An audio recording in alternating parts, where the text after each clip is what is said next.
man, I'm excited to see all the juniors and seniors at prom this year. Oh, I got some bad news for you. It's just seniors at this prom, but juniors will have a prom next year. Oh, how are juniors going to make money? That's funny you ask, because they're selling masks. These awesome, dank masks. They say Kyot on them, and they have the Monarch M. Oh, yeah. And they're only $10. You can pay on RevTrack or by Venmoing or paying cash to Miss Packard. You know, they almost, if you like put them over your eyes, they're like virtual reality. Oh, shoot. I wish I knew more about virtual reality, though. You want to know more about virtual reality? Yeah. Well, then you're in luck, because Julian just did a segment.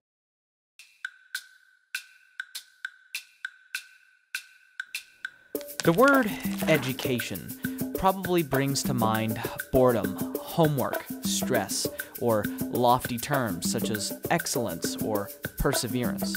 To many, school is hard, unforgiving even, seen less as an opportunity to learn and more as an oppressive office job, being tasked with unrelenting paperwork and memorization. Some students might not get anything out of it other than what to study for the next test.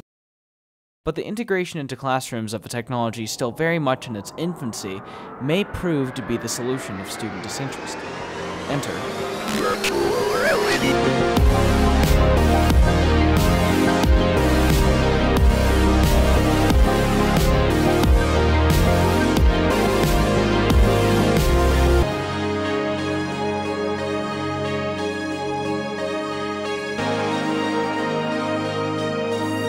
The idea of utilizing VR as an educational tool is not a new one. It's been experimented with before, back when the first real prototypes were being developed, but was regarded by most who tested it as nothing more than an interesting little novelty.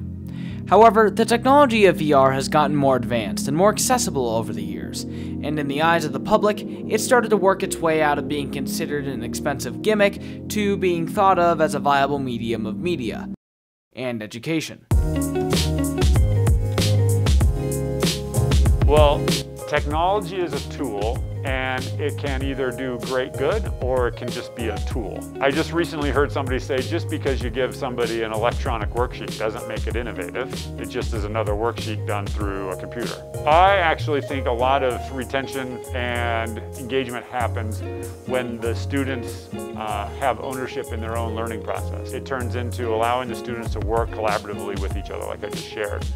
That not only increases more retention, because you're talking about it, you're problem solving, you're writing about it, and then you present it in some way, either through writing or through problems or through a presentation or through a discussion. Engagement comes from an engaging lesson with engaging topics, perspectives, and questions.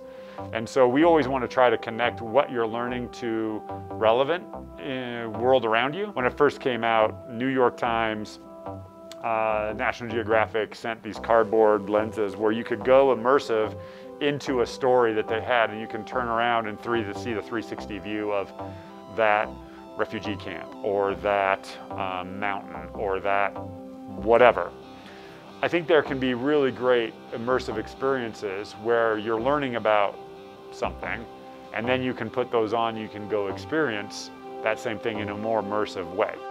And so technology, when harnessed to allow students to explore new pathways, gather information, that's a powerful tool.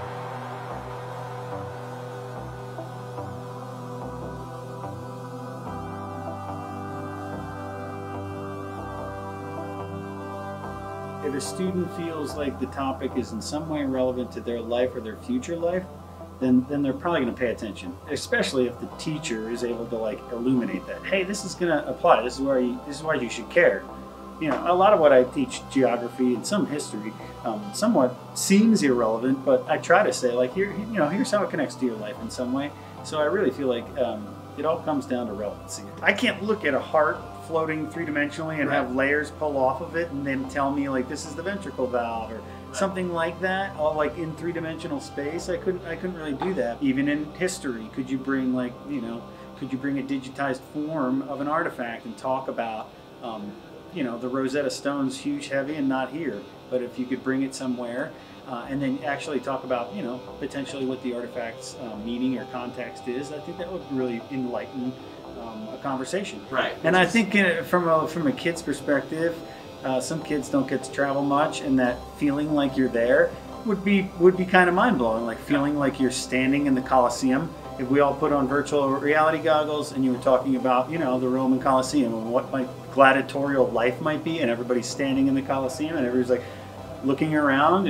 I might not be able to get to Italy, but that would be neat to kind of go there. I could see that being extremely impactful.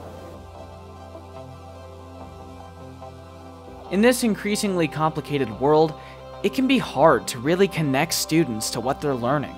A lot of real-life relevancy is lost in classrooms because teachers simply don't have the resources or time to bring their students on field trips every day. And while strapping a VR headset on may not be the best option for experiencing the culture, technology, and art our planet has to offer, it's certainly a step in the right direction. For KYOT, I'm Julian Ebert.